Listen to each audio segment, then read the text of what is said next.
Good morning. It's another beautiful day the Lord has made. Let us rejoice and be glad in it. I'm in 1 Corinthians 8. It's talking about idols. While knowing and knowledge makes us feel important, it is love that strengthens the church. Anyone who claims to know all the answers doesn't really know much. But the person who loves God is the one whom God recognizes. So, idols are not really a God in that there is only one God.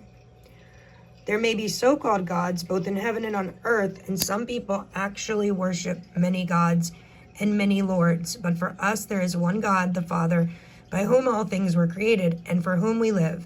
And there is one Lord, Jesus Christ, through whom all things were created and through whom we live.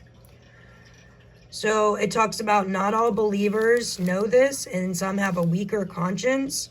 So you must not use your freedom to cause others with a weaker conscience to stumble. And they may see your knowledge and think that you know more, but if you're doing it, it must not be that bad, right? And they're doing it. And you may make them believe it's wrong and help them sin against Christ. So it causes another believer to sin.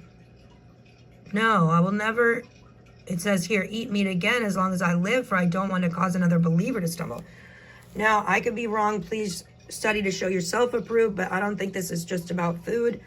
I think this is about idols we create in our life in any fashion. So I'm going to read to you what I read when I was going over the lessons from Israel's idolatry. So 23,000 died in one day from sexual immorality. So that's clearly stating God's got a problem with sexual immorality. Some who put God to the test, and they died of snake bites. And some grumbled and were destroyed by the angel of death. So warnings of how not to live at the end of the age. Snake bites were rebelling while expecting God's protection.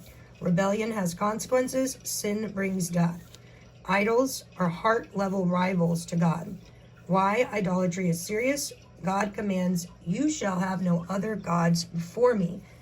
Why? Because idols cannot save, cannot satisfy, cannot protect, eventually enslave you. They promise life, but deliver emptiness. Identifying idols. What do I sacrifice obedience for?